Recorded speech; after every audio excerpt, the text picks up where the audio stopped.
The committee will come to order. Without objection, the chair is authorized to declare a recess of the committee at any time. This hearing is entitled, Growing Our Economy by Investing in Families, How Supporting Family Caregiving Expands Economic Opportunity and Benefits All Americans. Can I just ask somebody on staff to please close the door so we eliminate the noise from the hallway? Before we proceed to opening statements, I ask for unanimous consent that members who are not on the committee be authorized to provide brief remarks when recognized by the chair. My understanding is that that will be Ms. DeLauro and Ms. Mace. Hearing none, so ordered. I welcome our witnesses, and before recognizing the ranking member, recognize myself for 5 minutes to give an opening statement.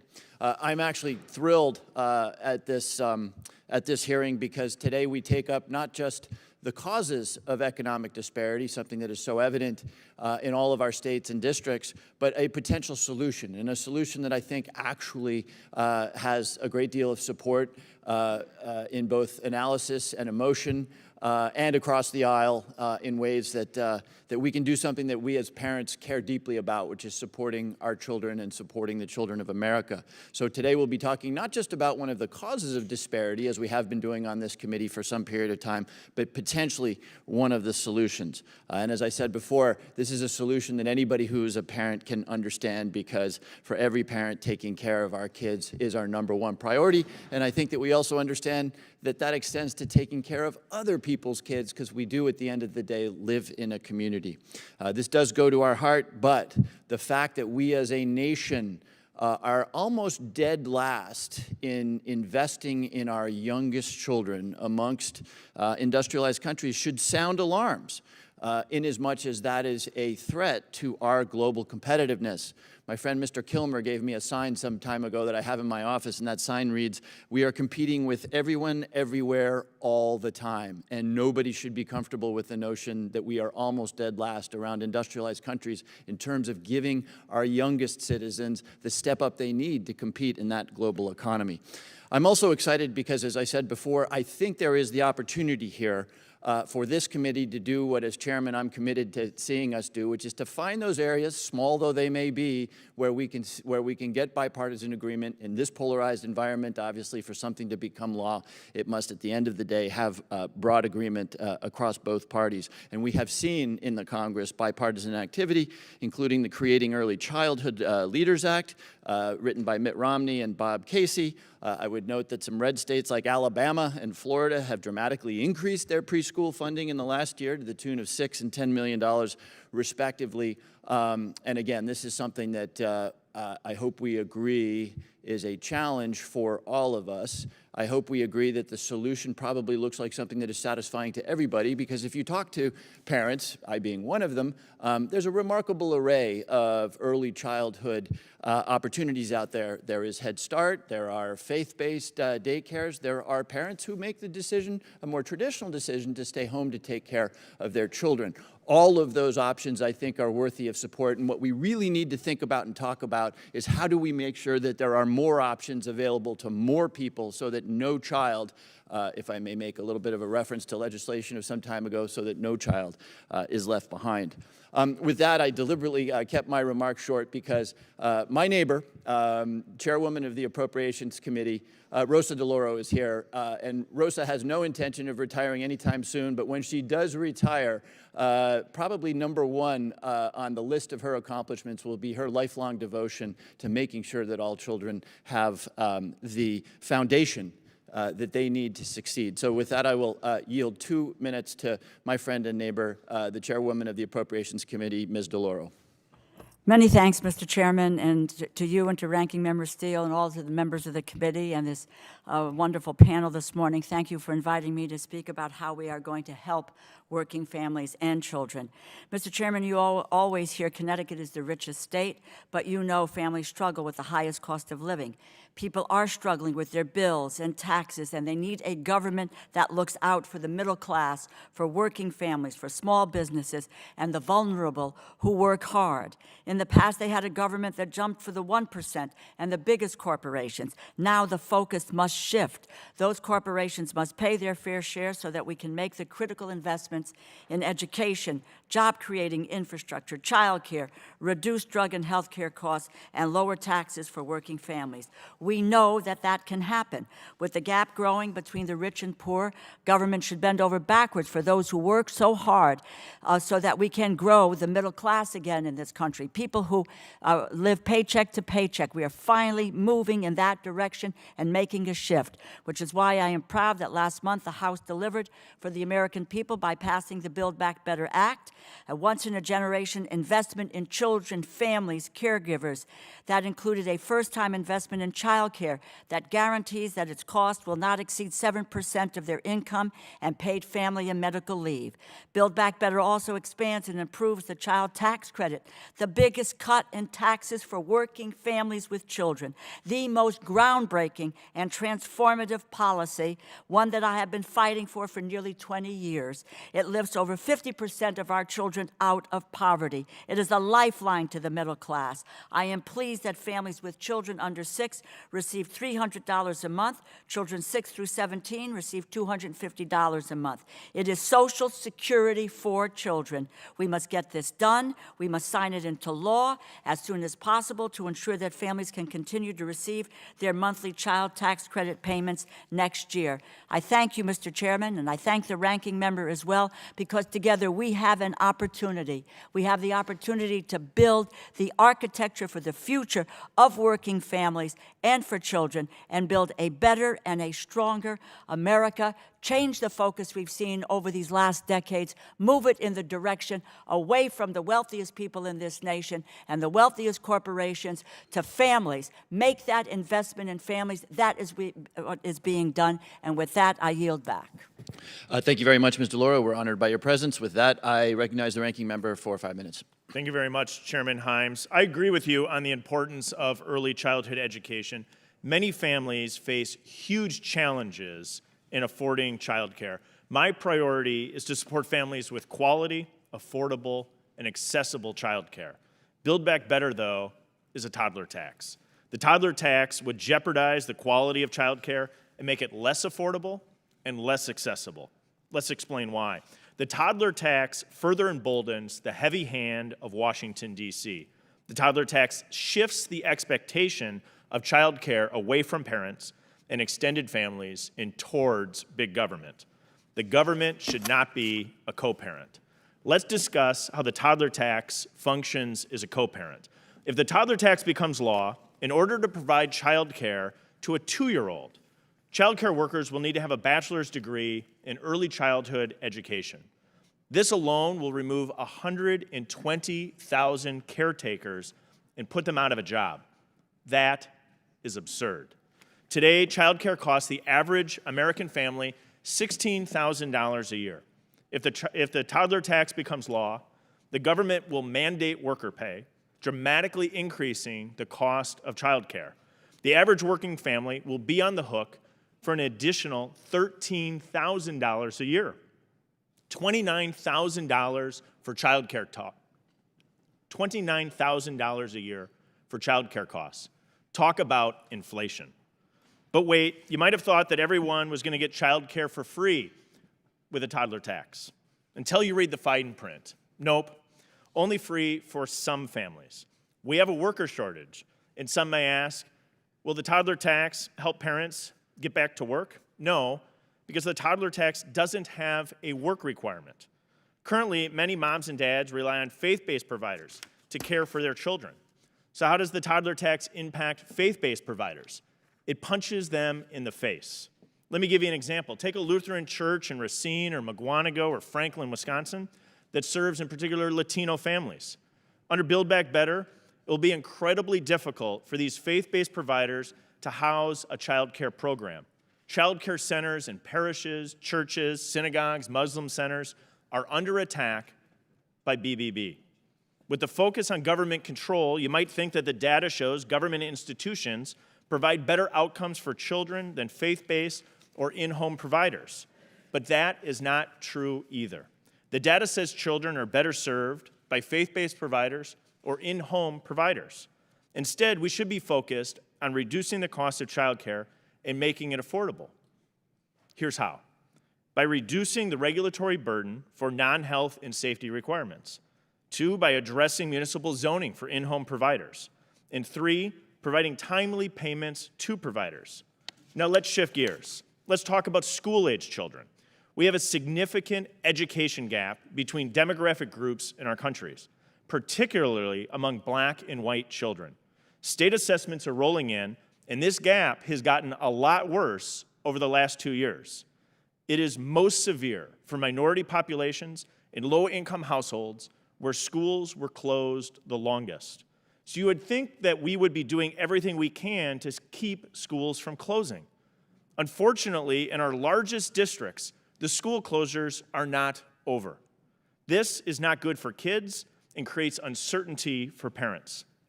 Rightfully so, parents are not happy and are getting involved. We need Rep. Julia Letlow's Parents' Bill of Rights. Parents should have a right to know when, where, and what their children are learning. Parents should not be persecuted or prosecuted for getting involved. Parents should know how the funds, including the billions in COVID dollars, are being used. And no child should be trapped in an underperforming school without options to go elsewhere. Parents should be able to do what is best for their children. The government is not a co-parent. We need to empower families. Mr. Chairman, today's conversation should be robust, and I look forward to the discussion. I yield back. I thank the gentleman.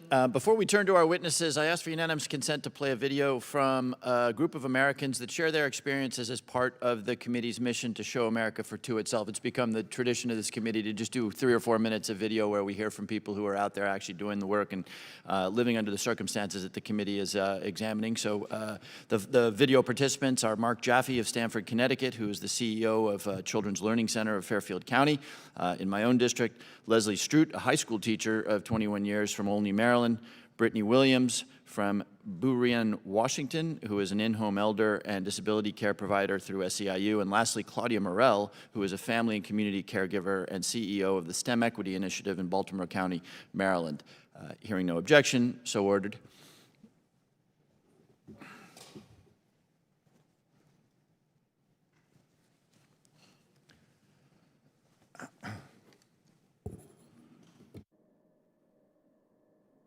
Program, the largest.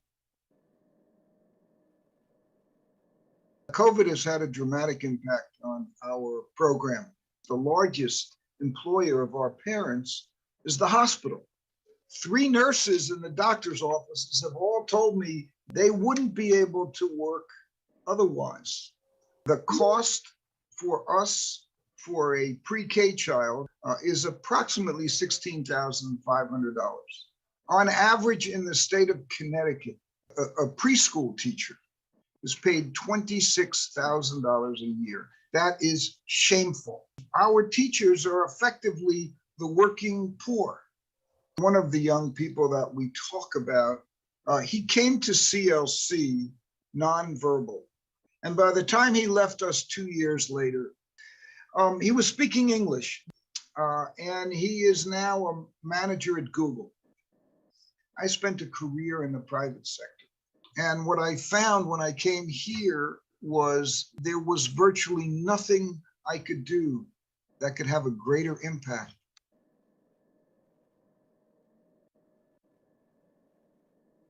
Parents are the primary educator, period. And parents should have a choice in how and where their child learns. Now, you leave it up to the experts, the teachers, on how they're going to implement that educational plan. But the parent as the primary educator should have a choice in what that educational plan is going to be for their child, what that educational environment looks like. And when parents were given the choice of you can either be virtual or nothing, that was it. And they saw virtual in the spring of 2020 and they said, this is not going to work. And it was really fascinating to see parents come together and say, hey, what can we do? How can we make this work? Who do you know? It's very hard. I don't get that privilege of oh, I can work every day, especially when you're a single parent like myself. You're only allotted those hours to work that your children are at school because of the cost of childcare and everything. Being an in-home caregiver means to me not just a job, a career. You're giving them back their sense of independency. You're telling them that they matter. Sometimes you become their family.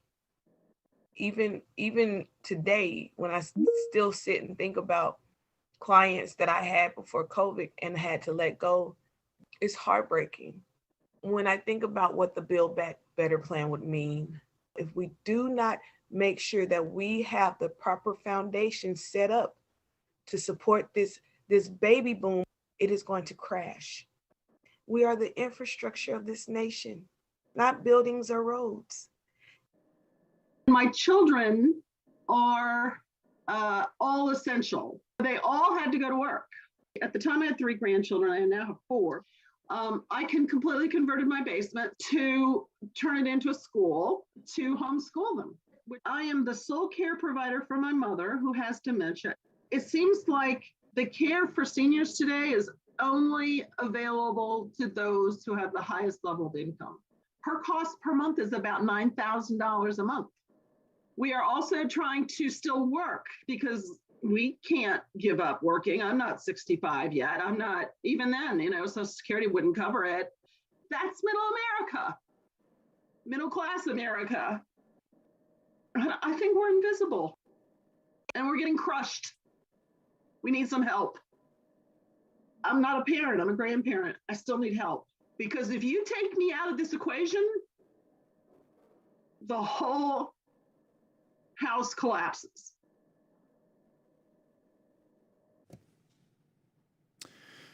Thank you. Now we welcome the testimony of our distinguished witnesses. First, coming to us remotely, we have Dr. Michelle Holder, President and CEO at the Washington Center for Equitable Growth. Next, we'll have Ms. Ai-jen Poo, Executive Director at the National Domestic Workers Alliance. Following, we will have Melissa Boteik, Vice President of Income Security and Child Care at the National Women's Law Center. And finally, after that, we will have Mr. Elliot Haspel, Program Officer of Education Policy and Research at the Robbins Foundation.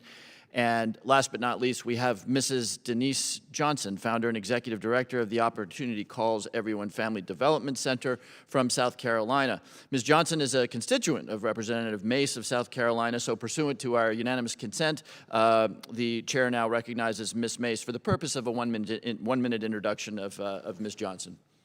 And thank you, Chairman Hyams and Ranking Member Stile. I'm proud to join this committee this morning, to join the House Select Committee on Economic Disparity and Fairness and Growth to introduce my fellow South Carolinian and one of my constituents here today, Mrs. Denise Ladson Johnson. She was born in Charleston, South Carolina and grew up in James Island, where her mother was a driving force in keeping her on a path to college.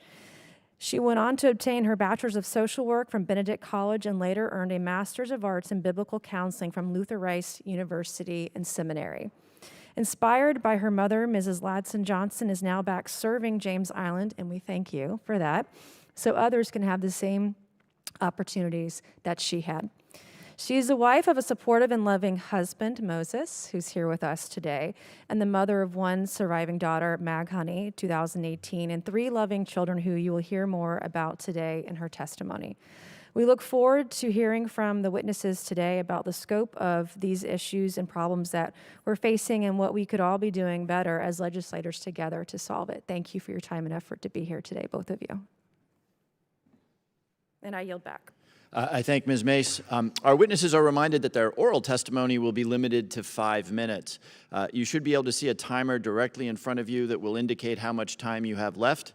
For those joining remotely, the timer will appear as a participant on your screen. When you have 1 minute remaining, a yellow light will appear. I would ask that you be mindful of the timer, and when the red light appears, to quickly wrap up your testimony so we can be respectful of both the other witnesses and the committee members' time. Without objection, your written statement will be made part of the record.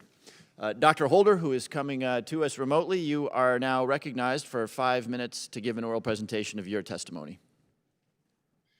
Well, thank you, Chair Hyams and Ranking Member Stile, for inviting me to speak. It's an honor to be here, albeit virtually. My name is Michelle Holder. I am president and CEO of the Washington Center for Equitable Growth, and I'm also a professor of economics at John Jay College, which is part of the City University of New York. I'm also a working parent of 2 children and a caregiver to my mother, Daphne, who recently suffered a serious injury, which is why I can't be in Washington with you right now. Because I have a position that provides me with paid family leave, I'm able to take necessary time off to coordinate my mother's in-hospital care, as opposed to taking unpaid leave or being told if I take the time off, I may not have a position when I return. And because I can afford childcare for my 10-month-old, as the president of a national economic think tank, my salary can accommodate that cost. I'm able to testify at this hearing right now. But many individuals and families in our country don't have these benefits from their employers or can't afford these costs. My dual roles, economist and caregiver, equip me well to explain how investment in the care economy affects our nation's macroeconomic outlook. The care economy is the system in which workers and families provide services vital to caring for the US population. From medical care to laundry, care is expensive, so many families forego support they need. As a result, the economy suffers. Economists call this a market failure.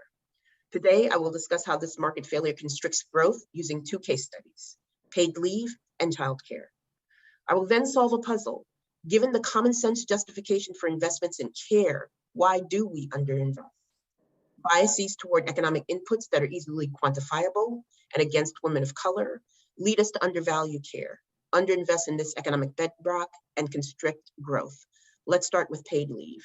In 6 states, public programs provide time off with pay when a worker or family member experiences a serious medical issue, like cancer, or when a child joins the family. Research on these programs show that they fuel the engines of economic growth. For example, paid leave increases women's labor force participation after childbirth. Early research suggests that paid medical and caregiving leave have similar effects on work and productivity. Large workforces and increased productivity are good for business, especially small businesses trying to compete with bigger firms to attract talent. So it's not surprising that a recent study of 2 states with public paid leave programs finds that 70% of small employers support public paid leave. Paid leave also improves child well-being, lowering obesity rates and increasing reading time. That means increased human capital and productivity for tomorrow's workforce. Yet 44 states have no paid leave program. This depresses labor force participation, decreases productivity, and dampens human capital development, ultimately constricting growth. Let's turn to our next case study, childcare. Similar to paid leave, affordable childcare increases the likelihood that parents will work. And the positive effects of high quality preschool and human capital persist into adulthood. Additionally, more investment in childcare would improve macroeconomic stability. Currently, insufficient public investment leaves childcare centers vulnerable to economic downturns. When unemployed parents remove children from care and centers must reduce capacity. When the economy rebounds and is hungry for labor, parents can't find care, preventing their return to work and slowing economic recovery. It's clear, underinvesting in care prevents our economy from reaching its potential. So why do decision makers allow these market failures to occur? The answer is simple. They are blinded by bias. First, they are biased toward economic inputs that are easily quantifiable. Unpaid care work, which lacks a clear price tag, is excluded from official national income and product accounts. This makes it difficult to see care's costs and benefits accurately. Then biases against women of color lead decision makers to undervalue care work, which women of color perform disproportionately. To be blunt, when decision makers see women of color working, they decide that that labor itself must not be valuable. Indeed, regardless of race, gender, or educational level, all care workers receive wages that are about 5% lower than wages paid for similar work that does not involve care. We also see evidence of these biases in depressed care investment overall. In conclusion, the United States ranks 37th among 38 OECD nations when it comes to expenditures on young children and their families. But we are on the cusp of change. The House passed Build Back Better Act, creates a national paid leave program, infuses resources into our childcare and pre-K systems, more accurately valuing care by requiring pay parity between childcare workers and school teachers. makes unprecedented investments in home and community-based services and supports for older adults and people with disabilities, and recognizes that caring for children is work by extending the monthly fully refundable child tax credit without a requirement that parents work for pay. We can start here, remove the blinders of our biases, accurately value care work, correct market failures, and allow the economy to grow unfettered. Thank you, and I look forward to your question. Thank you, Dr. Holder. Ms. Pooh, you are now recognized for 5 minutes. Chairman Hines, Ranking Member Stile, and distinguished members of the Select Committee, thank you for the opportunity to testify on the importance of growing our economy by investing in care infrastructure. At the National Domestic Workers Alliance, we represent the 2.2 million nannies, home care workers, and house cleaners who do the essential work of caregiving in our homes. At Caring Across Generations, we have spent the last decade bringing families and workers together across age and ability to elevate the urgent need to invest in caregiving, including Medicaid, home and community-based services for older adults and people with disabilities. I believe we have a once-in-a-generation opportunity to transform care in America, and we can't afford not to. Every day, 10,000 people turn 65 in America, and thanks to advances in healthcare and technology, people are living longer than ever. But this is a blessing.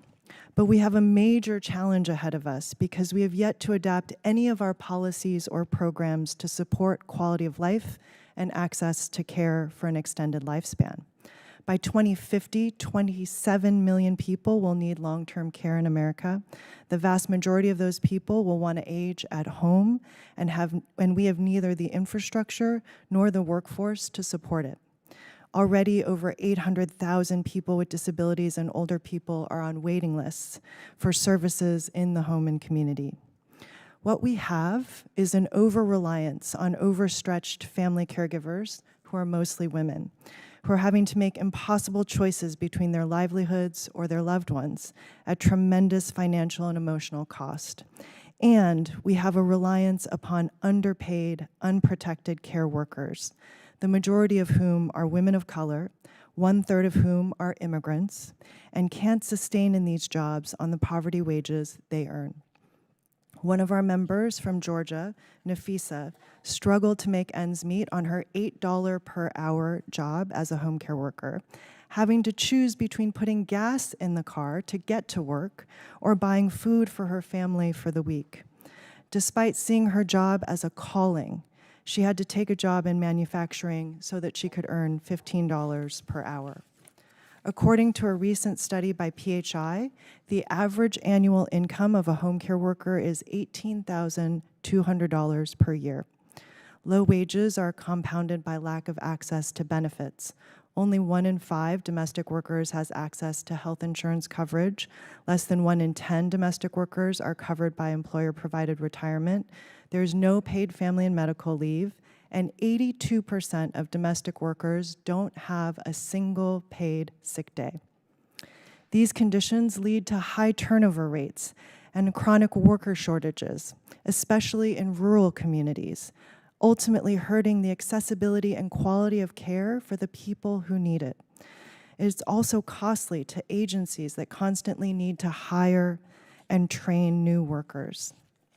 According to one estimate, the $150 billion investment in home and community-based services in the Build Back Better Act, passed by the House of Representatives, will create and support 390,000 new jobs each year over 10 years, nearly 300,000 of which are living wage care jobs. It will also add an estimated $4 billion in additional income for current workers and their families each year.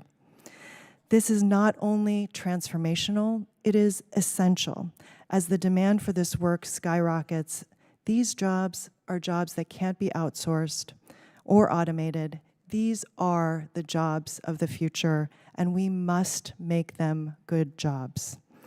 Congress should also enact the National Domestic Workers Bill of Rights, legislation led by Congresswoman Pramila Jayapal and Senator Kirsten Gillibrand to ensure baseline protections such as earned sick days and safety and health protections.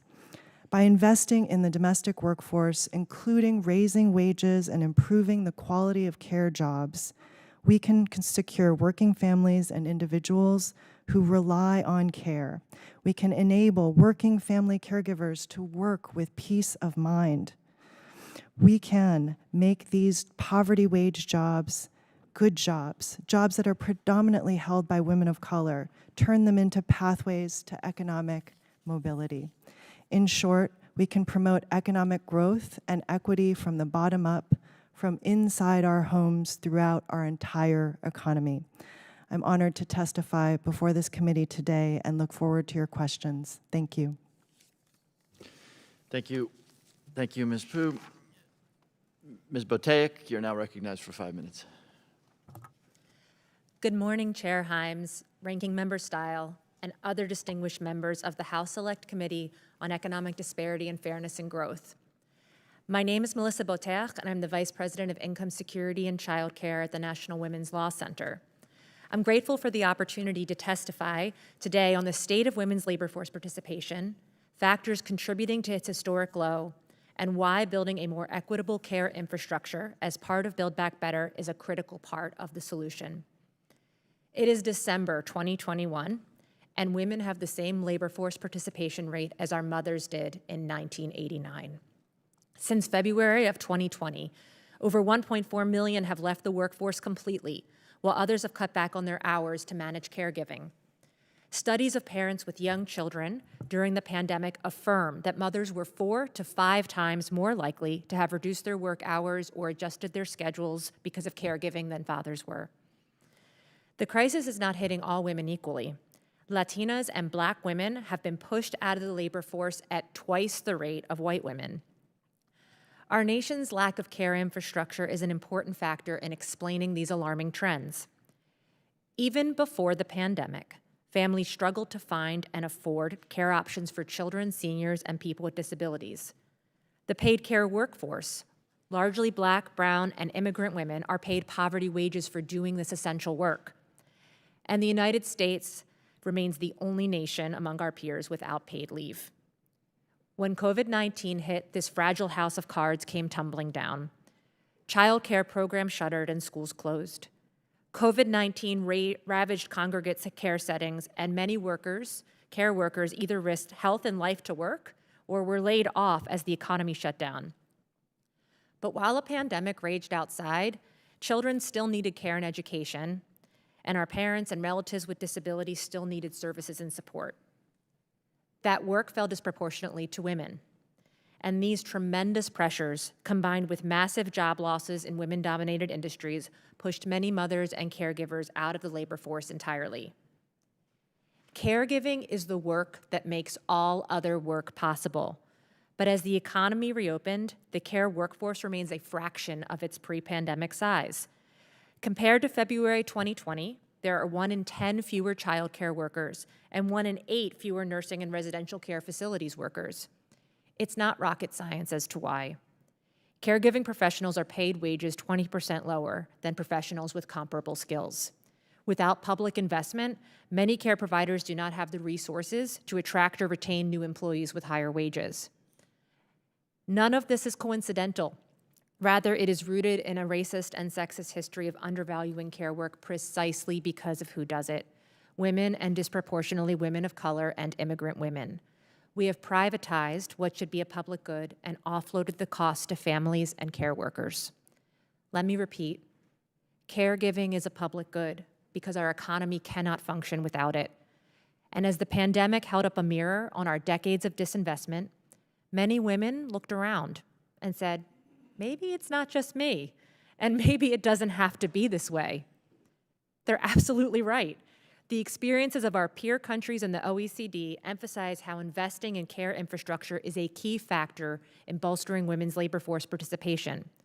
While models differ across countries, the common denominator is investment. We spend in the United States an average of $500 per child on early childhood, compared to the OECD average of $14,406. The Build Back Better Act would be transformative on this front. The investments in childcare and pre-K would offer a guarantee of childcare assistance to 93% of working family, and the typical family in 32 states would save more than $5,000 a year on childcare. Mothers with young children would see a combined increase of $24 billion in earnings. The 4 weeks of paid leave would add at least 3.7 million more caregivers to the workforce by 2030. That would include 850,000 Black caregivers and 1 million Latinx caregivers. The investments in home care would support employment for family caregivers and create millions of new care jobs and improve job quality. We've been at similar inflection points in our nation's history and failed to act. 50 years ago this week, President Nixon vetoed a bipartisan universal child care bill with reverberations that run through the lives of generations of women. Since then, we fought for gains in the workforce, but the pandemic mercilessly revealed these gains were built on a foundation of sand. With Build Back Better, you have an opportunity to build a more stable and equitable foundation for our entire economy, and I join millions of your constituents nationwide in urging you to seize it.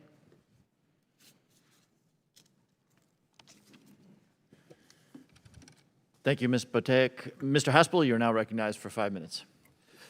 Good morning, Chairman Hyams, Ranking Member Stile, and other distinguished members. My name is Elliot Haspel. I'm the author of the book Crawling Behind, America's Childcare Crisis and How to Fix It, as well as the Program Officer for Education Policy and Research at the Robbins Foundation in Richmond, Virginia. I'm also the proud father of 2 young daughters.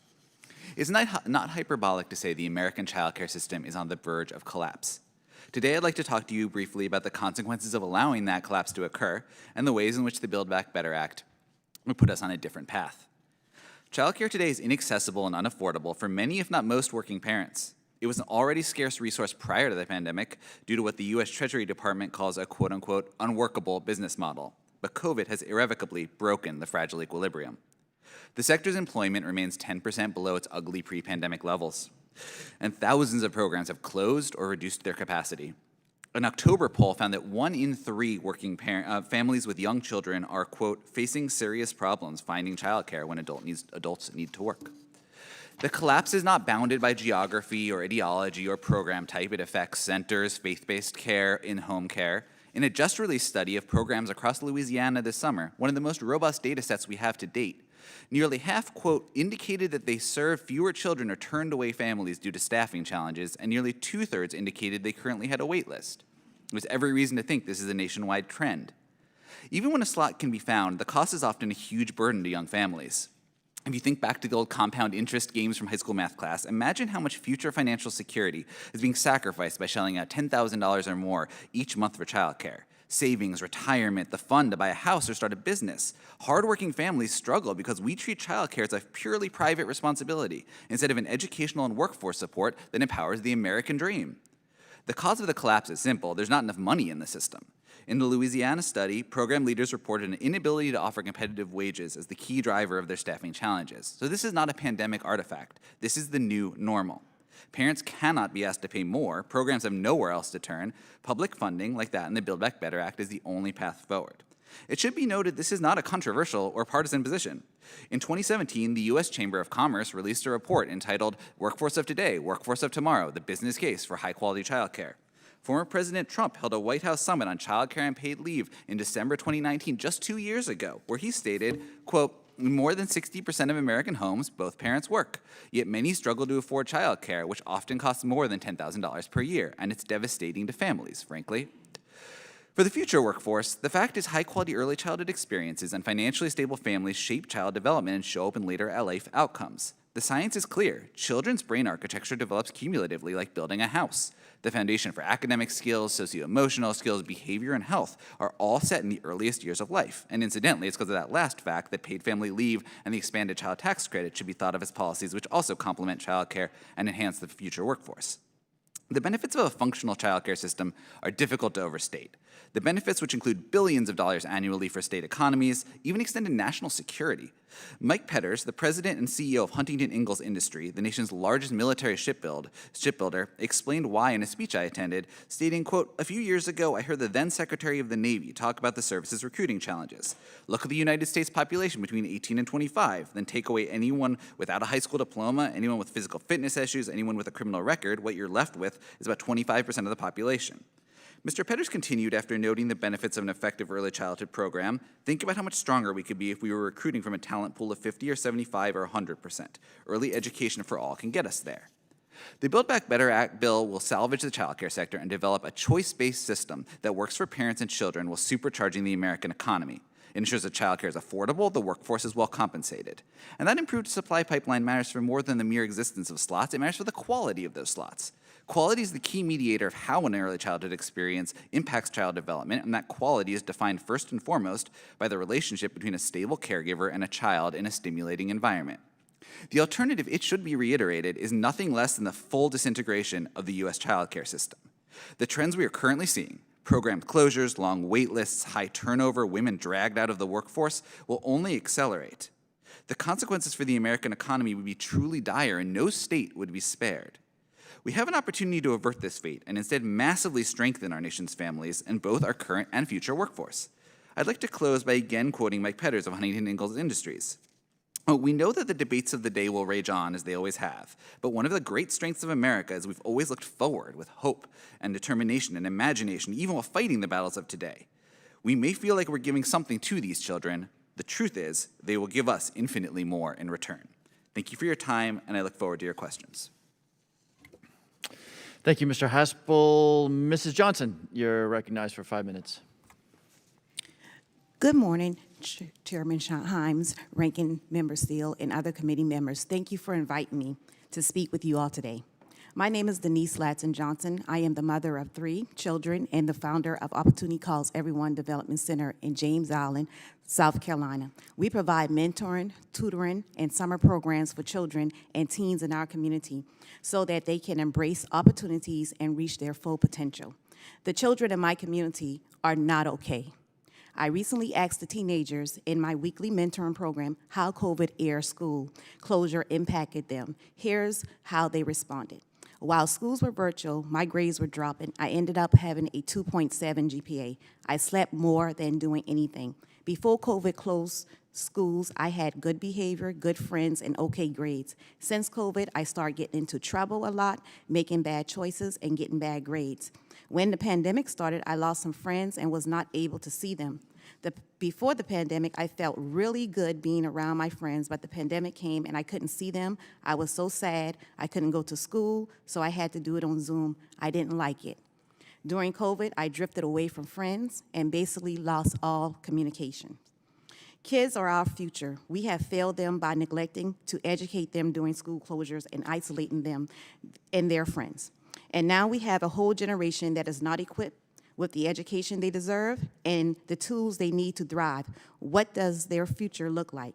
When the pandemic hit, my husband and I created a plan to fit each one of our children accordingly.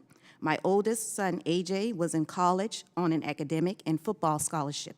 When his school reopened in August 2020, AJ went back to school. My daughter, Monet, is in high school and tried to learn through Zoom during the school closures because my youngest son, Moses, was pre-kindergarten, which is a prime time of development. I decided to homeschool him rather than do school virtually. During the school closures, I struggled to keep my children inspired to learn and to stay motivated and learn the importance of tailoring each individual child's education to his and her learning needs. I was grateful to the women of IWF for sharing my story on a national level as part of the pandemic learning storytelling effort earlier this year. I know I'm not alone, nor are my children or the children that come through my center. There are thousands, maybe millions, of parents and children with similar stories like mine. Even though schools are open again, I am still homeschooling Moses. I remain concerned that the masking and social distancing requirements and the school's overuse of iPads would be unhealthy for his young development stage. There are too many regulations and rules for young children right now. My teenage daughter and her peers have struggled with their return to school during remote learning. My daughter's school did not provide lessons. They just gave them a bunch of assignments online. As a result, the high school kids did not learn. Unfortunately, even though schools are open now, the kids are still primarily on iPads. I understand that initially no one knew how to navigate this pandemic, but they've had enough time to learn how to provide consistent instruction, to communicate with parents, and to put initiative into schools to help equip kids with coping skills. Instead, nothing seems to be working. Teachers are burned out and aren't given their 100%. Even the school lunches are horrible, and the school transportation system doesn't work. Funding a partnership with small community organizations like mine are not materializing. I'm trying to help kids and give them life skills. Kids want someone to be concerned about them and help them learn how to navigate. Even though South Carolina had a hub for after-school programs and summer camps to address learning loss and providing tutoring, my organization received no response to our application. Where is the money for education going? I'm not seeing it. I feel that schools are just worried about having bodies in the buildings for funding. They are not concerned about how the negligence is impacting our children's learning, development, and social skills. That's why my community is not prospering. The education system is not doing what they should do with the funding. The majority of students in Charleston County and across South Carolina are not meeting grade level standards in math and reading. The children in my community are smart and capable, but the adults responsible for their education are failing them. This must change. Rather than feeling trapped in failing schools, parents should be empowered to choose a learning environment that works for their child and support funding students instead of large systems, enabling parents to find an education option that works for their child's individual needs. I know that it is customary for members of Congress to ask congressional hearing witnesses questions. I also have questions for you. Do you share my concerns that our kids are in crisis after losing over a year of learning and socialization? Are you angry that the billions in emergency federal funding are not providing the tutoring and support kids desperately need? And will you speak up for parents and students so that families have educational opportunities that meet their needs? Thank you again for the opportunity to speak with you all today. Thank you very much, Mrs. Johnson. I now recognize myself for 5 minutes of questions. Ms. Pooh, I have a question for you, and I'm going to ask the same question of Mr. Haspel. I'm still chuckling a little bit at my friends across the aisle labeling the efforts in the Build Back Better plan a toddler tax. The Build Back Better, of course, provides direct payments to families in the form of the child tax credit and tax subsidies, which would cap the out-of-pocket payments that families make for childcare. Direct payments to people is, in my estimation, understanding the very opposite of a tax. But setting that aside, I do take very seriously the possibility, since I am a supporter of those measures, that we might inadvertently create regulations and other barriers to the rollout of a universal system. The ranking member noted that it would, the Build Back Better would require a bachelor's degree. I looked it up, and that's actually limited to the lead teachers in a facility. It's also a requirement that phases in over 6 years, and there is an exemption for child care providers who have worked for 3 of the last 5 years in the business. It is also within a rubric that gives states the responsibility for regulating these child care providers. So, Ms. Pooh, my question is, I don't know, are the limitations and the mandates, including this bachelor's degree requirement, are they likely to meaningfully constrict the supply of child care out there?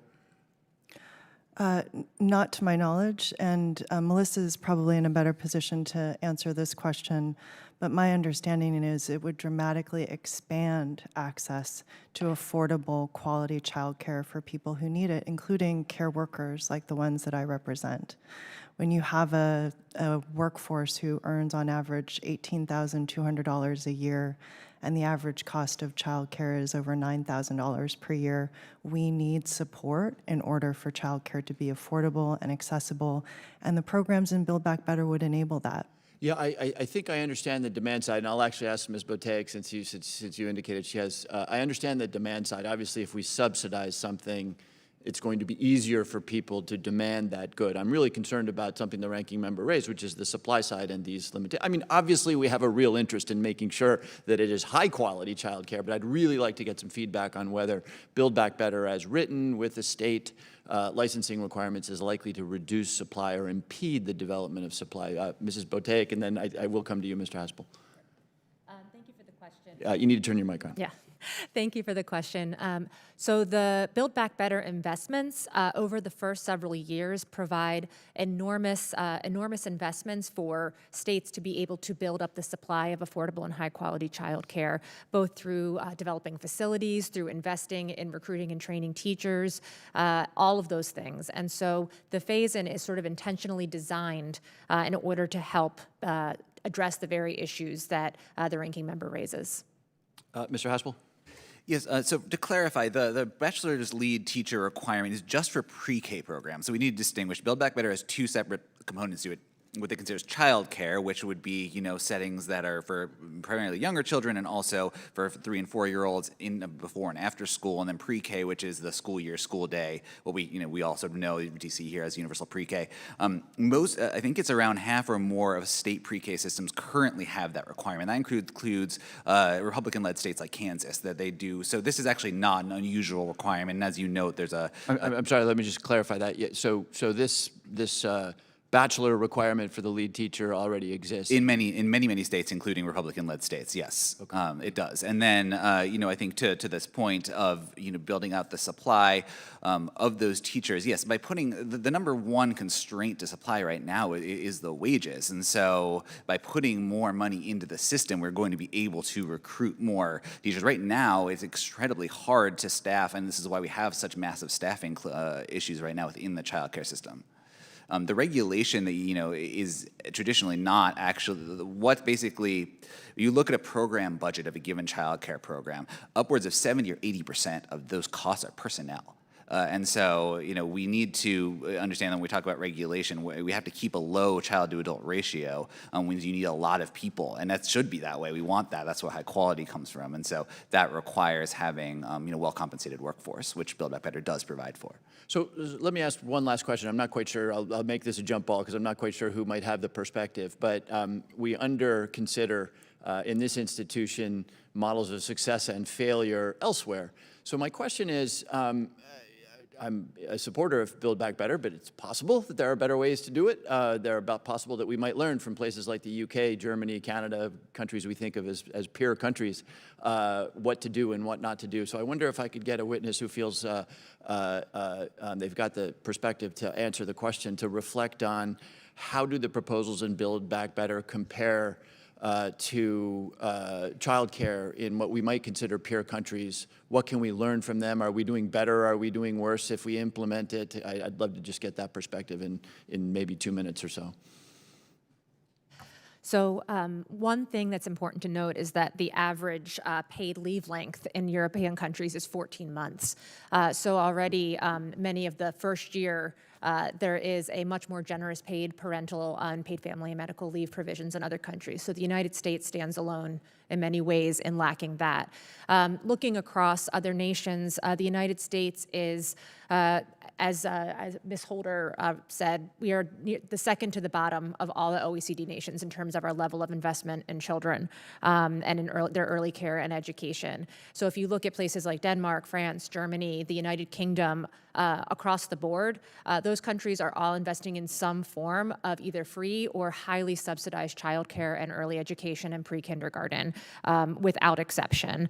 And we know that that would have an enormous impact both on children's development, as Elliot mentioned, the brain science argument, but also in terms of women's labor force participation. And so there's been a number of studies showing that if we were to even have similar policies in place as the United Kingdom, Canada, Germany, countries which we frequently compare ourselves, that it would add over 4.85 million more women to the workforce and over $600 billion to our GDP. And that's a study from the National Partnership for Women and Families. Thank you. I'm out of time, so I thank you for your testimony, and we'll recognize the ranking member for 5 minutes. Thank you very much, Mr. Chairman. I think this is a pretty good, robust conversation that we're having actually about BBB. I think we should really look at reducing the regulatory burden, in particular for non-health and safety requirements. Instead, we're adding regulations. I think it's going to dramatically increase the cost. And so what I'm hearing today is in Build Back Better, if you're low income, you get a lot of stuff for free. If you're rich, you get a SALT tax cut. And if you're working and in the middle class, you get the bill.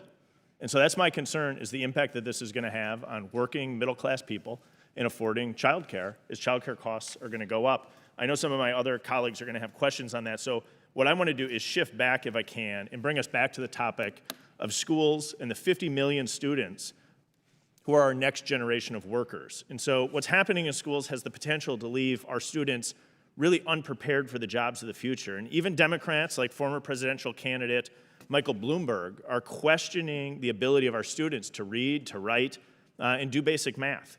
And rather than address it head on, states, including my home state of Wisconsin, has lowered education standards. And even in doing that, still fewer schools are meeting those lower standards. And so in Wisconsin, we've seen lower standards. An 11th grade proficiency has dropped 21% in math and 15% in English. And so I want to ask you, Ms. Johnson, if I can, and I appreciate you being here and bringing your perspective, would dropping education standards for students help children like yours? Yes, definitely. It would. Well, no, definitely no, it won't. Okay. Excuse me.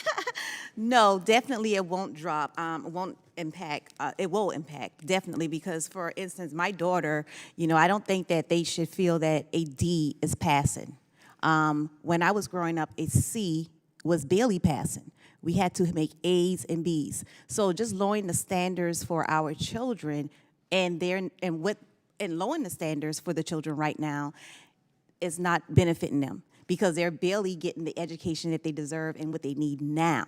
So lowering the standards, lowering everything, how is that going to impact our children? I agree with you. And there's a great letter from a group of scientists warning about the erosion of American standards. And I think it's helpful to hear what the data says. Having the perspective of you, a mother who's lived this, I think is equally important. I appreciate you coming here and voicing your view. I want to go back to the 3 questions that you offered in your opening testimony. You asked, do you share the concern that our kids are in a crisis after losing a year of learning and socialization? Absolutely, I'm concerned. Over the past 2 years, I think the needs of our children have not always come first. And now we're seeing the growing education gap as a result of that. You asked, are you angry that the billions in emergency federal funding are not providing the tutoring and support our children need? You're darn right I'm frustrated. Billions have been provided through multiple COVID relief bills for addressing learning loss during this pandemic. And since the beginning of the year, I've continued to reach out to try to get information on how this is being spent. And we still got a lot of questions as to how this money is actually going to help people. You asked, will you speak up for parents and students so that families have educational opportunities to meet their needs? And so I'm proud to co-sponsor Julia Letlow's Parents' Bill of Rights, because I think it helps parents and students. And so I want to know, and in this bill, do you agree that parents should have a right to know what their children are being taught? Absolutely. Should parents have a right to be heard? Absolutely. And should parents have the right to see school budgets and spending? Yes, absolutely. Should parents have the right to protect their children's privacy? Absolutely. Should parents have the right to keep children safe? Absolutely, yes. And to me, I think one of the most critically important things is that parents and children shouldn't be trapped in underperforming schools. We got to do is turn this around and make sure what we are doing is what's best for parents and their children. I want to talk, if I can, just a little bit more about the children in your community. You spoke about your youngest son, Moses. Has his elementary school reopened? Yes, briefly. When a lot of teachers were ill, they had to close down school for 2 weeks. Teachers or family members, and that was unexpected. We got a phone call through automatic service saying that school will not resume on Monday. Okay. And so during the period of time, originally when it was closed, How was your son being instructed? I believe he was 5 years old at the time. He was. How was he being instructed? Well, I didn't send him back to school after the closure, the first part of his school year, because of just the indecisiveness that they had as far as what was the regulations, what were they going to do with the kids. They were giving them half days where they were going full day. So it was a A-B day, half between 10 and 11, well, 8 o'clock until 11 o'clock, and then we would have to pick them up, and then another half of children would come. So I don't understand how would that benefit, and how, as far as working parents, how are we going to be able to manage that scheduling with jobs and then have to bring our kids back home because of them? I share a lot of your concerns. I appreciate you coming here and bringing your perspective. I think what we really need is a Parents' Bill of Rights. It predates the pandemic, but I think it's more important now than ever as we see families and students continue to struggle. Appreciate your testimony here today. Mr. Chairman, I yield back. Thank you. I thank the ranking member.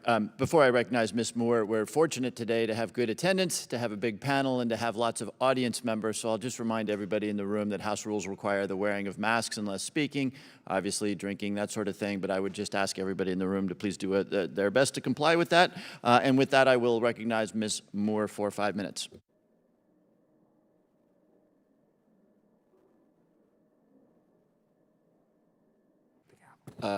Okay. I will recognize Ms. Capter for 5 minutes.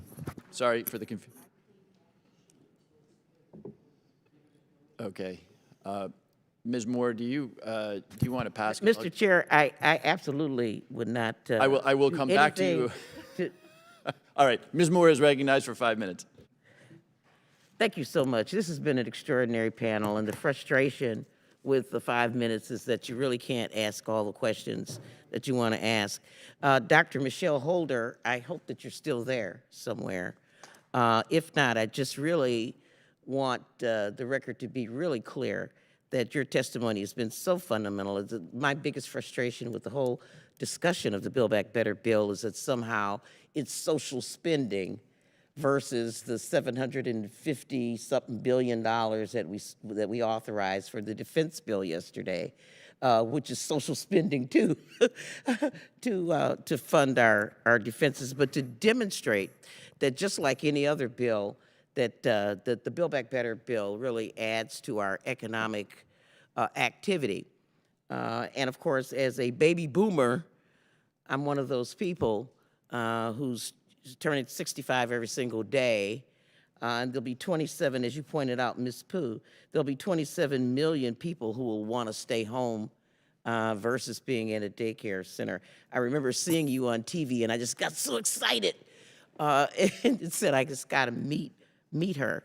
And I wanted to meet you because I have introduced a bill which the Progressive Caucus and others have looked at called the Worker Act, which would recognize unpaid caregiving as being paid. It's about $456 billion a year of unpaid work, which all of you have pointed out. We rely on women primarily and women of color primarily to undertake. And all of us are going to need this care at some point, whether we're elderly and in hospice or whether we're very young children in child care. So I really think this is an important hearing today.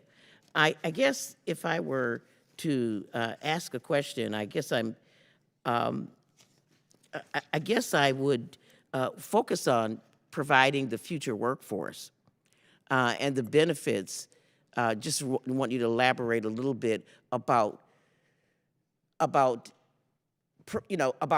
kindergarten, which started at age 6, and what learning loss, to talk about what Ms. Johnson is focused on.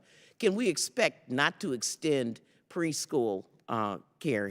What have we learned in those times? Whoever thinks that they're the best person to answer that question, I'd be really interested in yielding. Thank you, Congresswoman. So the benefits of pre-K are really well established. So when we actually had recently, I believe it was earlier this year, last year, results came out of a study from Boston. And Boston was interesting because they did a natural experiment. Basically, they extended public pre-K. They didn't have enough slots, so they did a lottery. Everyone was eligible across income spectrums. And so we ended up with some lottery winners and some lottery losers. And then they were able to track the different cohorts through high school and even into college. And what they found was that those attending public pre-K across income levels and across racial and other demographic levels had significantly better outcomes. They were, I think, 6 to 8% more likely to graduate high school. They were less likely to have an incident of juvenile sort of disciplinary issues. They were more likely to attend college and even more likely to graduate college. So we do know, we have very robust evidence here in the U.S. that we are enhancing our future workforce. You can see that even showing up in future earnings. And that definitely has an economic impact. Absolutely. I was stunned by comments earlier about how this will have an impact on religious organizations. And I know the Lutherans do a fantastic job, and Catholics in my community, helping with refugees and providing counseling services. I remember at one point I was having a big fight with my daughter when she was 16 and knew everything. And Lutheran Social Services helped us get through my not killing her, and her not killing me, and us having a loving relationship now. But that being said, there's no discrimination in the Build Back Better. The rules that we're asking for in terms of non-discrimination are no different than religious organizations already provide. Is that true? We have, like Rabbi Peshner testified that they're already providing all these social services under current anti-discrimination laws. Is that correct? That's absolutely right. In fact, Build Back Better says explicitly that there's nothing that would prevent religious organizations from participating if freely chosen by the parent, and there's no new requirements with regards to that. Okay, well, thank you so much, and I would yield back. Gentlewoman yields. Mr. Arrington is recognized for 5 minutes. Chairman, thank you for the hearing. Witnesses, thank you for your time. I think the intentions and the goodwill are real across the aisle and across the spectrum here in terms of wanting to help families and children in our country. I don't have any question. But, the road to bad outcomes is paved with good intentions. And I think that the Build Back Better on whole will result in a lot of bad outcomes, And so let me start with Ajin Poo, Ms. Ajin Poo. Are rising costs a real strain on working families today?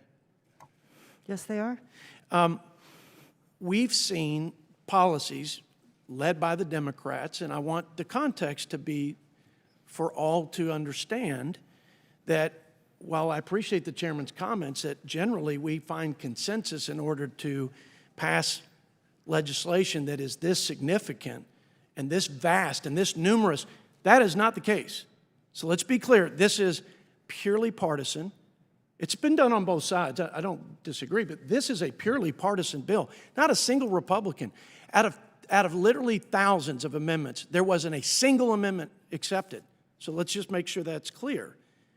The policies of paying people to stay at home rather than to go back to work, because you're paying them more to be at home than at work, when we, as Republicans, offered, I think, common sense amendments that said, just don't pay people more to be on unemployment than to be back to work if we're trying to recover. And the massive trillions of dollars in spending that was supposed to be for COVID, but was really bailing out union pensions and other things that we need to deal with, no question. We're probably going to have to spend some money, no question. But we have created a storm of inflation and burden, and quite frankly, it's the tax on every man, and that's only going to get worse. Even liberal tax policy experts say the taxes will translate to higher cost and lower wages. So I agree with Ms. Ajin-Poo. Inflation is real. $377 on average for our families. That's a car payment, that's utilities. Folks can't even afford to fill up their car.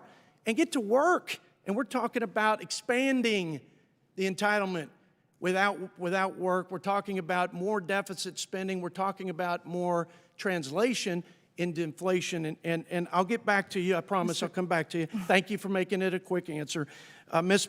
Botaic, are fewer jobs and lower wages better or worse for working families? I don't think that we need to put those two against each other. Are they better or worse? Are fewer jobs and lower wages better or worse for working families? The Build Back Better Act creates millions of jobs and at the same time raises wages for care workers as well as many other workers. Well, listen, here's the deal. We had millions of jobs created by our job creators when we lessened the burden, and all boats rose on the tide of prosperity. Wages went up at the highest rate in recorded history. Poverty went down, poverty rate lowest in recorded history. And it wasn't because of some central planned government, way to help everybody. Help me less government is what I would say. It was because we unleashed the free markets, the economy. We allowed families to keep more of their paycheck. And by the way, when I hear people, and I appreciate Ms. Delora, she's a fine lady, but she talks about helping the small business. Baloney. There are surtaxes upon surtaxes that are going to create a tax system for small businesses where most of small businesses are going to pay more than 50% of their income to the government at the state and federal level. That is not going to help our working families. So that's a problem. Let me ask you, Mr. Elliott, should able-bodied people who receive taxpayer assistance, who need it, okay, no dispute there, should they be required or expected or incentivized to either work or be looking for work? Yes or no? I think that's a more nuanced question. No, it's not a nuanced question. Should people who receive assistance, who need it, I'm not disputing that there are needs out there, but if they're able to work, should they be expected to, and should we as policymakers incentivize people to work? I would say that the Build Back Better plan does help working families, in particular for this It takes out the work requirement with a $1 trillion new cash. Congressman, Hold on a second. Please, it takes away the work requirement in a refundable tax credit that's $1 trillion, and in my opinion, with all due respect, it's going to trap more people, not lift more people out of poverty. Mr. Chairman, I know I've gone over my time. I've got a whole set of issues. I hope we have second and third rounds because I have concerns, and I know I've taken more of the time than is allotted me. So I hope we get more discussion in here for this hearing. Thank you, and I yield back, and I thank the witnesses for their comments. Gentleman yields. Ms. Jayapal is recognized for 5 minutes. Thank you, Mr. Chairman, and really appreciate the testimony of all of our witnesses today. I'm not sure that Ms. Pooh was actually making the same argument as my colleague who just spoke. I would say that rising costs in the form of housing, childcare, these are the inflationary costs that Build Back Better will actually address. And Ms. Pooh, I just wanted to give you a quick opportunity before I launch into my prepared set of questions. Thank you, Congresswoman. Yes, I wanted to say that the caregiving investments in the Build Back Better Act are actually about enabling work and jobs. Care jobs are job-enabling jobs. Child care makes it possible for parents to go to work. It makes it possible, home and community-based services make it possible for working family caregivers, the 48 million of them in the United States, to go to work. So investing in the care economy is about enabling work, and it's about lowering costs. Making childcare affordable is about lowering one of the most important and largest fixed costs for working families. Making elder care more affordable is about lowering costs for families who have aging adults and people with disabilities in their lives, period. Thank you, Ms. Pooh. I completely agree. The Build Back Better Act is going to lift wages for child care workers and entice more people to join this invaluable workforce while ensuring that child care is affordable. On average, Washington households, that's my state, already spend 14% of their income per child on childcare, and it's higher in metro areas, which is something, by the way, that I don't think we've adequately addressed in looking at a state median income, which really leaves out, for example, in my district, 2 teachers who earn $68,000 with very high housing costs and childcare costs. They actually won't qualify as soon as I would like them to in Build Back Better.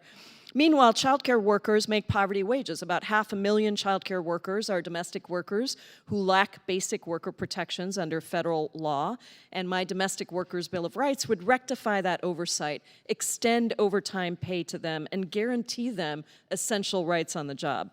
Together, these bills would address long-held disparities for all, especially the women and communities of color that are overrepresented among childcare workers. I have a question for Dr. Holder, who I know is virtual. Families in high cost of living areas find it difficult to build generational wealth while struggling to pay for childcare, which can cost as much as $2,400 per month per child.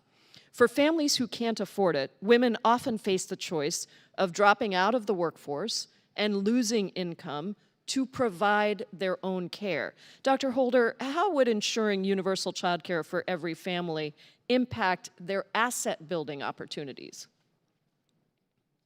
Thank you for that question, Ms. Jayapal. It would allow families to be able to, continue to work as opposed to if they have a childcare crisis and cannot afford childcare, either they have to decide whether or not they have to leave a position. Childcare, I think that the thing that that came to light last year as a result of the what COVID did to our economy is that we really recognize that that schools, aside from the fact that they educate our children, they are a place where, we know our children will be safe, will be fed while we work. And, fully 1/3 of women who work in this country are mothers. So, the need to provide affordable childcare is critical. We don't need families exhausting whatever savings they have to be able to afford childcare during a caregiving crisis. This particular cost is a very real one to most families. Thank you. Ms. Pooh, I want to go to wages. According to the Economic Policy Institute, the median childcare worker in my home state would have to spend 53.4% of their earnings to put their own child in infant care. So at current wages for nannies and childcare workers, are these workers able to adequately provide for their own families, and who do they rely on for childcare?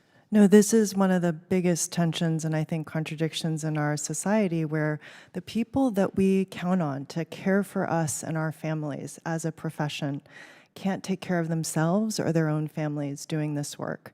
So people are having to rely upon informal care networks, having to periodically drop out of the workforce. It's an incredibly unsustainable and insecure situation to be in, which is why the Build Back Better investments are so transformative. Truly transformative. I see my time has expired. I yield back, Mr. Chairman. The gentlewoman yields. Mr. Donald is recognized for 5 minutes. Thank you, Mr. Chairman. I mean, look, so much to talk about, so little time. Let's start here.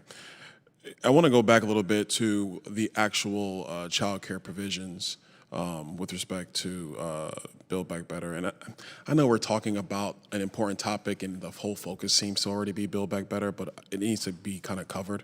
In the bill, the way I'm reading it, there was a change in policy that basically designates the funds associated with child care as federal financial assistance and also imposes federal Head Start restrictions. So according to HHS, Head Start provides funding to about 1,500 entities. Roughly only 33 or 2% have religious affiliations. There's been an article in the New York Times where that the plan has actually faced strong opposition from religious groups for that same reason. So if you look at the situation where roughly, let's call it half of the child care services in the United States are provided by faith-based centers or institutions. I know that for a fact because 2 of my 3 children went to faith-based or programs that were basically in a church 2 of my 3 kids went there. If that's going to be the basis, this is going to cause some problems. Let's just call it what it is. Secondarily, and Mrs. Johnson, I want to ask you a question because I was reading in your bio that you actually run a center. So I'll ask you directly. If it is harder for you to actually have childcare providers working in your facility, will that actually make it more expensive to run your facility? Will that increase costs, whether it be the federal government or a parent trying to get childcare for their child? Well, currently, I don't have a facility.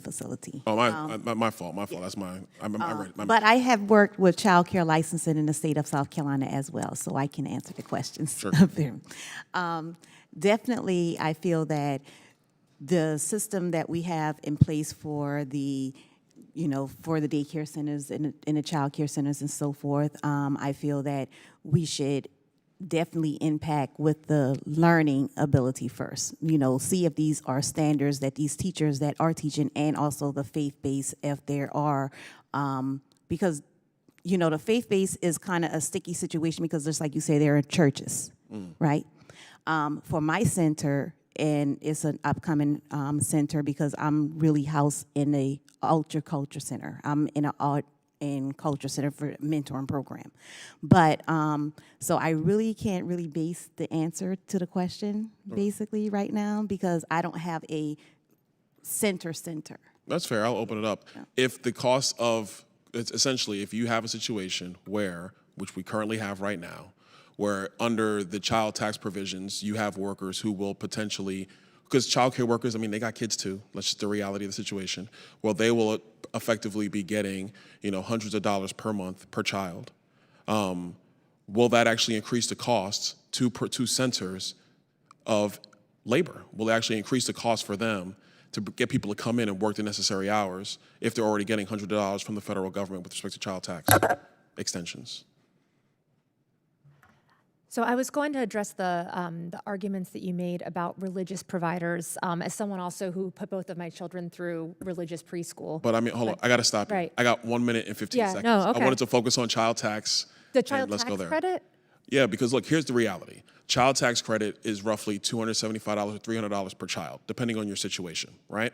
If you're getting that money in your pocketbook, what is going to happen is either A, you're just going to go back to work and work your 40 hours, 50 hours, 60 hours, whatever, 35 hours, or B, you're going to choose not to work the additional hours because the federal government is providing a direct benefit with respect to child tax credit.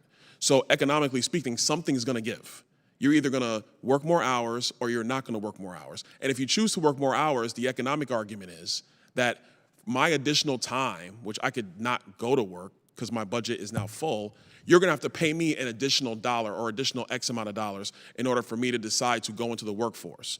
So does that provision actually not only increase the cost of childcare, but increase the cost of virtually everything in the United States when people have now an economic decision to make of whether they're going to go to work or not? No. It does not. The child tax credit and child care are complementary policies. And in fact, there are reams of research showing not only does it cut child poverty dramatically, which as we've discussed has long-term implications for the workforce, but it actually, the way that parents are spending it in many cases is it helps them go to work. I have no idea where you guys did that research from. Because if you talk to any business owner in our country, and I've talked to hundreds of them in my districts about this provision specifically, they're all very concerned about what it's going to mean with respect to actually having to pay more in wages to get people to come in, because now small business owners are going to continue to be in direct competition with the federal government when it comes to dollars going into people's pockets. We've already seen it when you have gas stations having to pay people $500 to fill out an application. We've already seen it. There have been multiple surveys nationally representative of small business owners who overwhelmingly support the child tax credit for many reasons, but one of them is that it increases demand in the economy, which then increases demand for their goods and services and is good for business. If there's more demand in the economy, the gentleman's time has expired. Fair enough. Okay. See, that's what I'm saying. So much to talk about, so little time. That's why. Ms. Craig is recognized for 5 minutes. Thank you so much, Mr. Chairman, and thank you for holding this hearing, and especially thanks to our witnesses who have appeared here this morning. This hearing could not have come at a better time with the conversations that I'm having in my district in Minnesota too.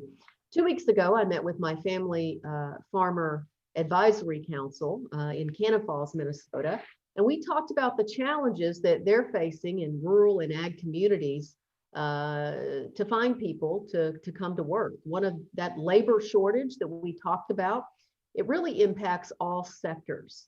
We discussed some of the reasons for the shortage, and despite what my previous colleague said, it's no surprise that access to affordable childcare came up time and time again as one reason why folks, particularly women, are not coming back into the labor market. Another member of the council, my Farmer Advisory Council, discussed their experience caring for his adult son who has special needs for his care. These stories made me think back to a conversation I had with another constituent not too long ago. In September, I met with Carrie Ottoman, a mother and an advocate for her son, Keegan, who suffered serious injuries in a 2015 accident and needs care 24/7. Carrie and I discussed the work that she does caring for Keegan at her home in Lakeville. I was struck by the extraordinary and difficult job that Carrie and her family do caring for Keegan and Carrie's mother, who also lives with them. It was clear to me that Carrie and her family deserve to know that as they get older and aren't any longer able to care for Keegan, that there will be caregivers able and willing to step into their roles. That's the reason that I'm a proud co-sponsor of the Better Care, Better Jobs Act. And it's the reason I continue to push to make sure that funding for home care workers is included and remains in the Build Back Better Act. With that context in mind, I'd like to direct my first question to Ms. Pugh. Ms. Pugh, in your testimony, you highlighted the enormous cost of undervaluing care workers to American families and the economy. Can you speak to what, if any, regional differences there are in these costs? And if not, are there any factors you think we should be considering as we think about tailoring support for the care economy? Thank you so much for the question, Congresswoman. And I will say that it's precisely why we need the Better Care, Better Jobs Act and why we need Build Back Better to become law. Right now, we have home care deserts and labor shortages in counties all over the country, and especially in rural parts of the country. There are huge gaps in access to services for people who need them, like the constituents whose stories you just named. And it's because the wages are so low.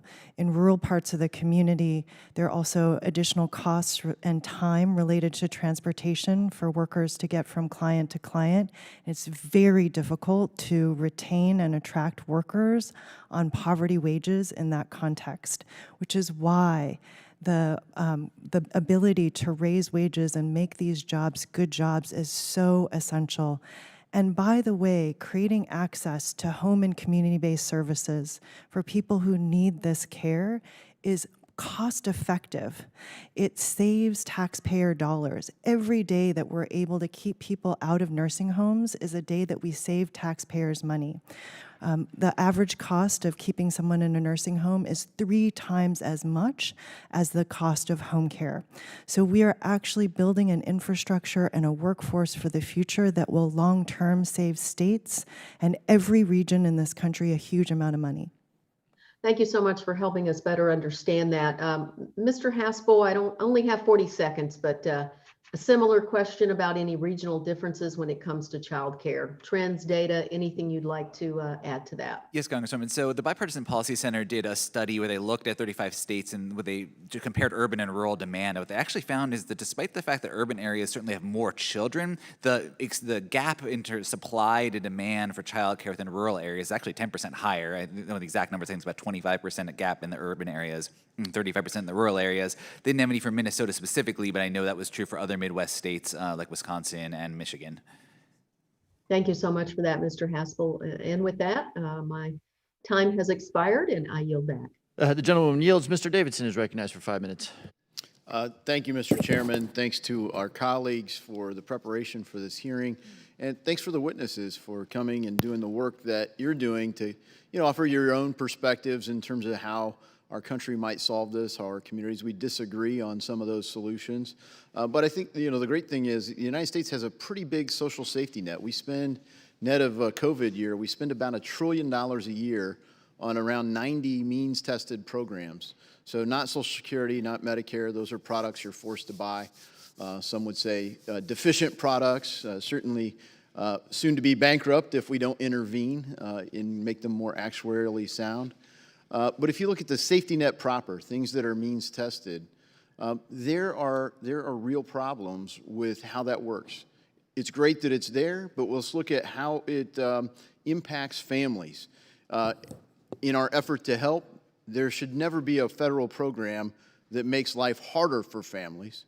I hope we all agree on that. And I have proposed a solution to this, to the deficiencies in this. It's called the People Care Act. The People Care Act would have 4 Republicans and 4 Democrats. They would get 1.5 years to work together. They couldn't cut spending, so that takes the scare tactic of one side off the table.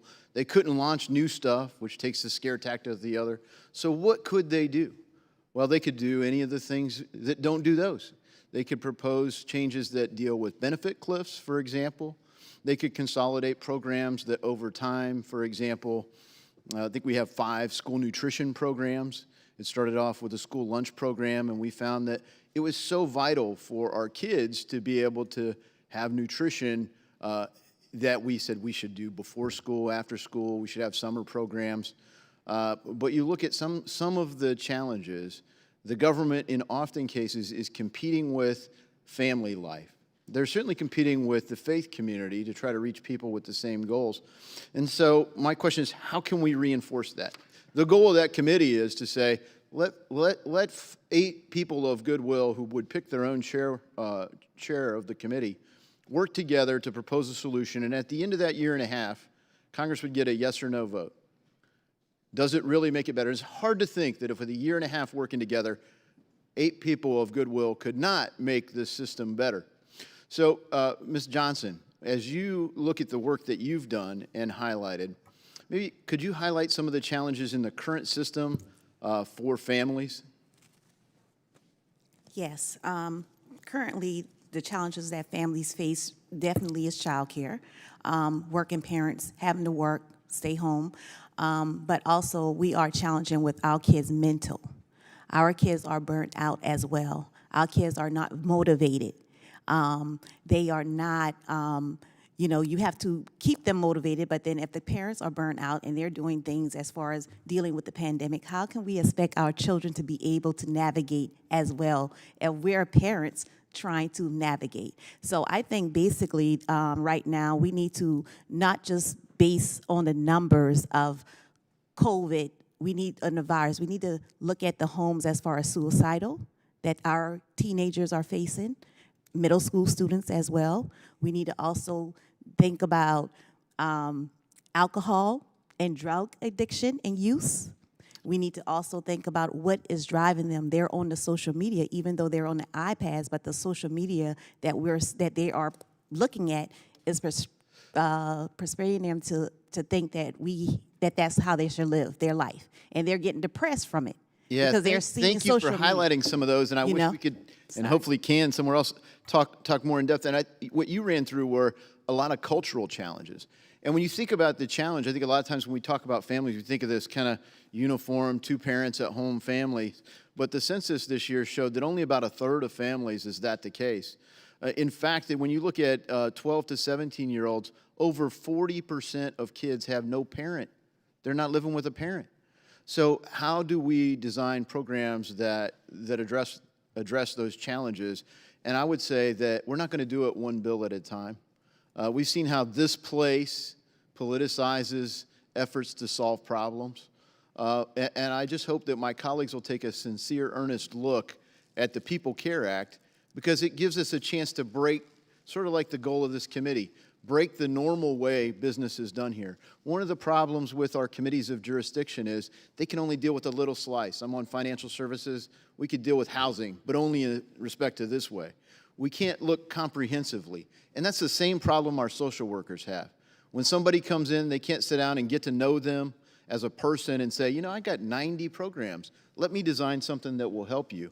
Instead, they administer programs. I've talked to social workers all over Ohio that are frustrated by that. And I've talked to people that are trying to get help, that if they just got married, they would lose the benefit for tuition for a single mom, for example. So there are a lot of things that we could do together. I hope we can do it in a nonpartisan, non-political way with the People Care Act, and I yield. Gentleman's time has expired. Ms. Capter is recognized for 5 minutes. Thank you, Mr. Chairman. I thank all of our witnesses today for the work you do, the vital work that you do. And I don't have a chance to say very much in 5 minutes, but my concern is, number one, thank you for coming, because you're at the beginning of a discussion for our country about the care economy. This is going to take a while, but you are all leaders and pioneers in this great effort, and I thank you very much for taking time to be with us today. My concern deals with the long-term financial viability of any action the federal government takes. I personally believe that the Social Security program is the most successful program that we have ever passed in the Congress that links work to benefit. And if you look at decades of investment, it's like an annuity. When people work, something is taken out of their check, but the company matches it. And one of my concerns about the care economy, which is so vital to the health and welfare of all American families, is how do we get corporate contributions into these programs? Because really, starting in about the 1980s, before the 1980s, we used to have a corporate compact. When you worked for a company, you had a health benefit that was a part of that company, many times negotiated in my part of the country if you have trade unions, and you had a pension benefit. But yet we saw in the state of Ohio that compact shattered when the Central States Retirement Fund had to notify its workers, truck drivers and miners and tradespeople, that they might not get the pension they'd paid into because big companies like UPS walked away, and they left this big hole in this pension fund. That was not under Social Security, that was in a different pension program. But the point was, since about the 1980s, the private sector that employs people has walked away from its social responsibilities that used to be the social compact between work and workers. This is a big problem, and what's been happening is that health benefits have fallen on the federal government. Then when pension plans are about to expire because the private sector walked away, okay, they walked away, then come to the federal government. You know, they'll give you the money. And with the programs that deal with the caring economy, I want to set up a means, and I'm challenging all of you to think about this when you go home and talk to your compatriots across the country. We need something like the Social Security program with a fourth leg, a caring leg, that every worker contributes to, and the companies do too. And we get a big enough fund in order to help people succeed, help our children, help our families, those who are caring for members of their family who are ill. We know what that's like in our family. We know how much it costs. We know when you have to work to support the family, what that requires of a human being. But I think we need a fourth leg of Social Security. We have a retirement program now in Social Security. We have a disability program. We have a child survivorship program. What about expanding one of those or creating a fourth leg? I just throw that out at you because then the private sector can't get out. They're in the web of American life. And we have to get back to that. That's when we had a humane country. We have a very cutthroat country right now, where very powerful institutions do not meet their social obligations. So I am concerned about, I won't go through all of this, but I will place it on the record, why after the next 2 years, what we are fighting for to try to help create this caring economy from an appropriations standpoint, it becomes much more difficult to sustain it after 2025. We have to look to the long term. Like Mr. Davison said, he and I might not agree on all the elements. However, we both agree that work should be rewarded. We agree on that basic value. And you work. I'd like to see all these members of Congress take care of 25 kids. I mean, that is hard work.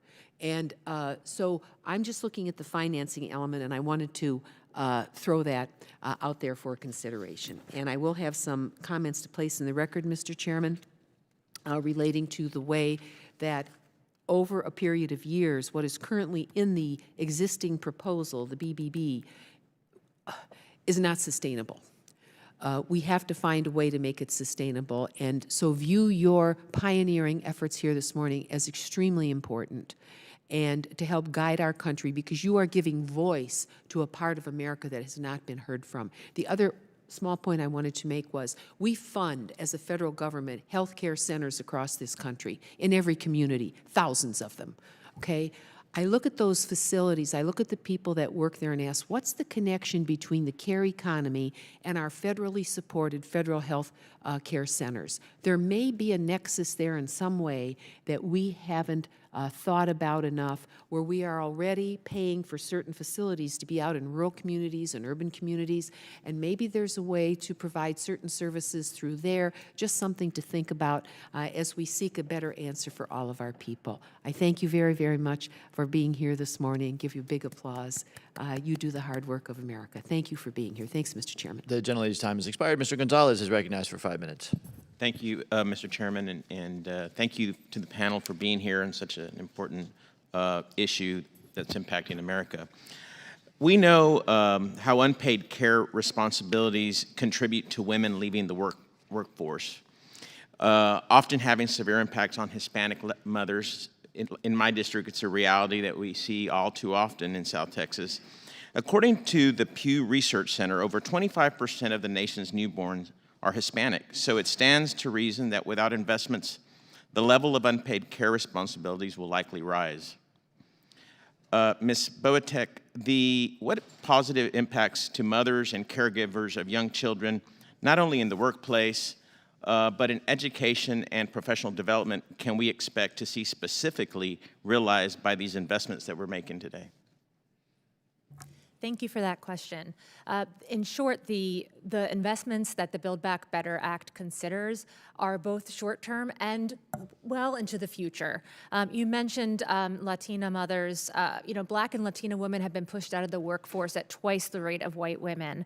And it stands to reason that these investments in care infrastructure, particularly in childcare and early learning, which is where my focus is, would have lifetime impacts. So for example, the National Women's Law Center, along with the Center for the Study of Poverty at Columbia University, did a study of what would be the lifetime effects of investing in childcare for all who need it. And we found a $94,000 increase in lifetime income, and similarly about $30,000 between Social Security, increased contributions, and private savings from women being able to re-enter the workforce. So 17% increase in women's labor force participation, and over 30% for women without a college degree, among which women of color are overrepresented. And so we are talking about not just today with the children who are invested in, with the brain development, with their education, with their ability to have higher earnings, higher graduation rates, all of those things that my colleague, Mr. Haspel, discussed, but also their mothers and their grandmothers being more economically secure, which in its own right, that reduced stress, that increased income has enormous impacts on children and family well-being. Wow, quite impactful. Thank you. Many of my colleagues and I have heard a lot about staffing shortages in several sectors of the economy, especially within child care space. Mr. Haspel, within the Build Back Better Act, what specific policies, and I'm asking specific, are being put into place that will help address these staffing shortages, and how will these policies impact the staffing shortages and help keep costs down moving forward?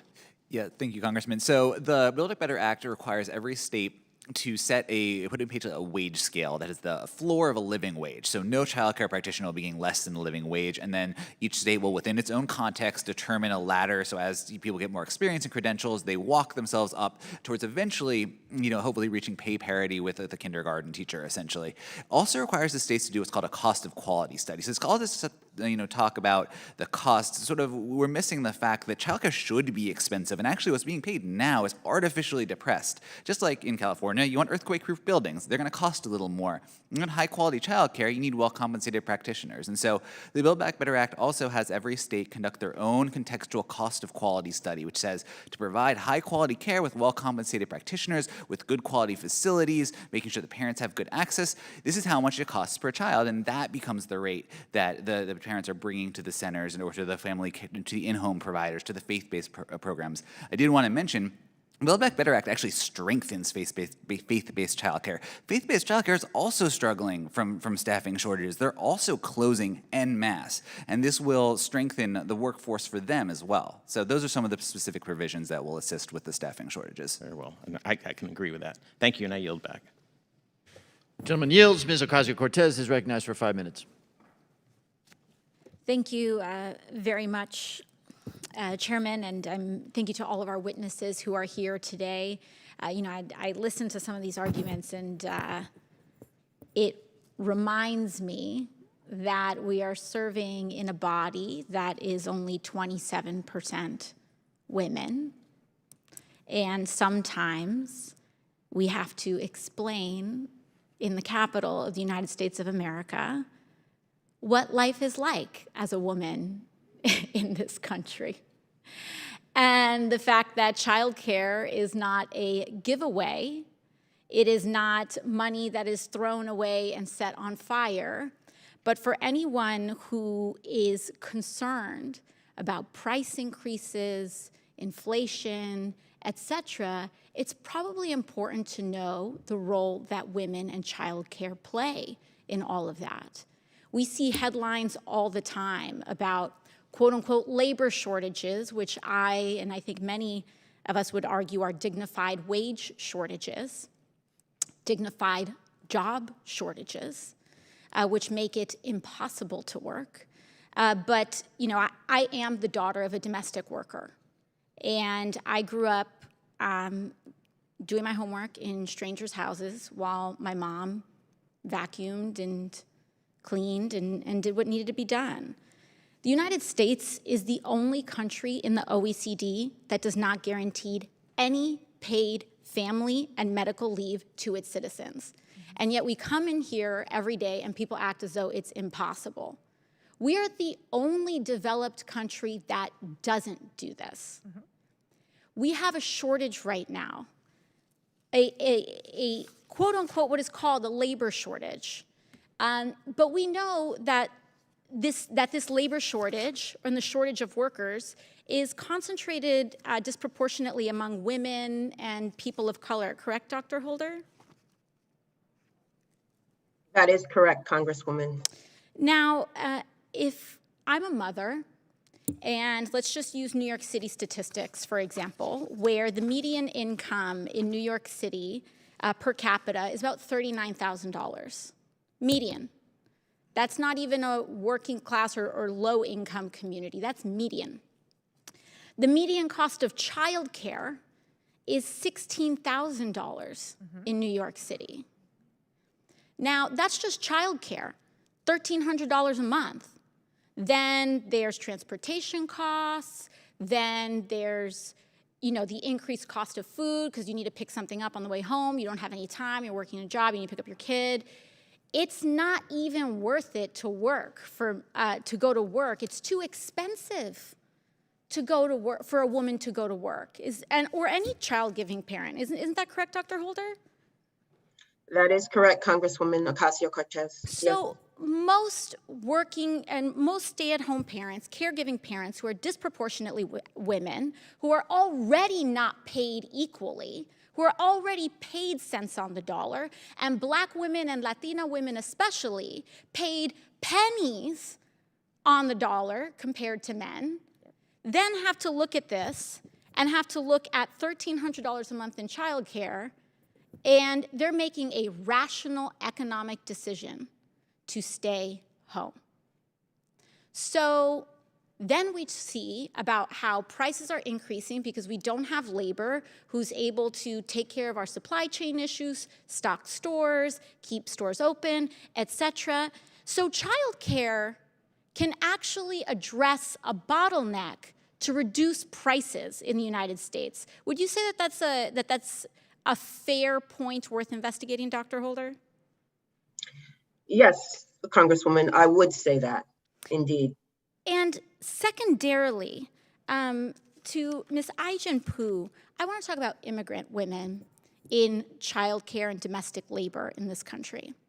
Not only are the provisions investing in universal childcare, I think, critical for all women and all caregiving parents of all genders to be able to re-enter the workforce, but what does the prospect and the potential, if the Senate is able to override the parliamentarian and provide a path to citizenship, what could that also do in terms of the implications for our labor force and our supply of dignified work and childcare and domestic work in this country?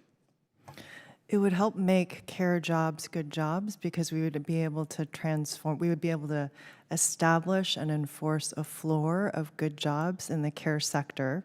Right now, immigrant women are disproportionately concentrated in childcare jobs and elder care jobs. A third of the home care workforce is foreign-born. There's actually no way that we can take care of American families in this country without immigrant women and without immigrant women having secure jobs. And those secure jobs will enable us to secure all care jobs, which will enable us to secure the entire workforce. Thank you. And with that, I hope the committee perhaps has a sliver of a better understanding of what it's like to be a woman in the United States of America. So thank you very much, and I yield. The gentlelady's time has expired. Ms. Jacobs is recognized for 5 minutes. Well, thank you, Mr. Chair, and I associate myself with the comments of my colleagues right before me.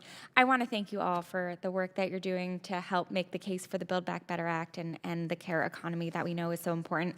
I'm going to magically fast forward us to the post-Build Back Better Act world. We've passed it. It's great. It's amazing. And now we're looking ahead at the future. And I know, Ms. Poo, you said that these care jobs can't be outsourced or automated. We know actually that home health aides are projected to have more job openings than any other job by 2030, that 40% of the fastest growing jobs are in care fields. We've also heard a lot today about the need for more care workers and how, for us in San Diego, even before the pandemic, we had about 190,000 children who didn't have access to the care they needed because of some of those shortages. So I was wondering if you could talk a little bit and elaborate more on your thoughts on how the care economy intersects with the future of work and what trends in automation and globalization you see impacting care jobs and why. Thank you, Congresswoman, for the question. There's been a lot of talk about how automation is going to displace jobs. And that the future of work is really uncertain because robots are coming. And the truth is there is a lot of uncertainty about the future of work, and technology is changing everything. But one thing we know for sure is that we need care jobs. And these are jobs that by definition can't be outsourced, right? And until we develop an algorithm for empathy, we are going to need human beings doing this work. And so it is a responsibility, I think, that we have to make these jobs living wage, secure jobs with benefits, and that is solving for the future of work. Some economists are predicting that 30% of that actually by the year 2030, care jobs will be the largest occupation in the entire economy if you take child care and elder care jobs combined. So this is about securing the future of work. Thank you. I appreciate that and very much agree with your analysis. We've heard a lot about how the Build Back Better Act is going to be spending all this money that we already have a high deficit. I wanted to talk a little bit about the fiscal responsibility of some of these investments, actually. So, Dr. Holder, in your testimony, you discussed investments in care supporting the economy and the next generation. Can you talk about some of the economic returns of public investments in care? And would it be fair to say that these investments pay for themselves over time? And would you consider these investments fiscally responsible? Thank you, Congresswoman, for that question. Public investments in high quality early care programs are some of the most cost-effective investments around. We at the Washington Center for Equitable Growth recently published a cost-benefit analysis of the pre-K program included in President Biden's American Families Plan, which is similar to what was included in the House-passed Build Back Better Act. The analysis conducted by economics professor Robert Lynch found that the annual benefits are expected to exceed government costs within the first 10 years of the program. The benefits take the form of higher wages and earnings, government budget benefits, and reduced cost individuals. So in the short term, we expect the fiscal benefits to exceed costs relatively quickly. In the long term, however, is where we see the economic benefits begin to really stack up. By year 35, when the first cohort of children in pre-K are now parents, workers, and breadwinners in their own right, the benefits of this pre-K spending are expected to exceed cost 10 to 1, boosting GDP by half a percentage point and generating as many as 787,000 new jobs. So we do believe that this program is fiscally responsible. Thank you. And Mr. Haspel, in your written testimony, you cited research from the Minneapolis Federal Reserve that found that the return on a focused, high-quality early childhood development program could be as high as 16%. Based on your understanding of the research, would you consider investments in early child care and education to be fiscally responsible, and why? Yes, Congresswoman, I would consider not only be fiscally responsible, but actually fiscally smart. So what we know is that it puts an incredible amount of money into the economy because you do have more women entering the labor force at higher levels. Also, we talk about the business perspective. Businesses struggle because of retention, productivity from absences due to child care breakdowns, and then the child care workforce itself, as noted, over 2 million people in this country are child care practitioners, many of which are making poverty wages. If you raise them into the middle class, that's a huge benefit as well in terms of tax rolls. And so the U.S. Chamber of Commerce came out with a report recently showing that in states like Arizona, $1.77 billion are getting lost every year, and Texas is nearly $10 billion. So again, red states, blue states, rural, urban, every state is actually losing huge amounts of economic productivity and also the opportunity cost of the gains of economic productivity from having a functional child care system. So I actually think that the country is actually in a worse fiscal shape for not investing in the care economy than it would be for making these investments. Thank you. I yield back. Gentleman's time is expired. I'd like to thank our witnesses for their testimony and a very good conversation today. We very much appreciate your presence and the information you brought to us today. Without objection, all members will have 10 legislative days within which to submit additional written questions for the witnesses to the chair, which will be forwarded to the witnesses for their response. I ask our witnesses to please respond as promptly as you are able. And without objection, all members will have 10 legislative days within which to submit extraneous materials to the chair for inclusion in the record. I also ask unanimous consent to place into the record an article by Mr. David Kerp entitled "A Way to Break the Cycle of Poverty." So ordered. I remind members that written questions and materials for the record should be submitted to the email address provided to your offices. Again, thank you to all of our witnesses, and this hearing is adjourned. We'll see you financial services. Well, I got a lunch, but I'm going to try to make it back for some questions. Yeah.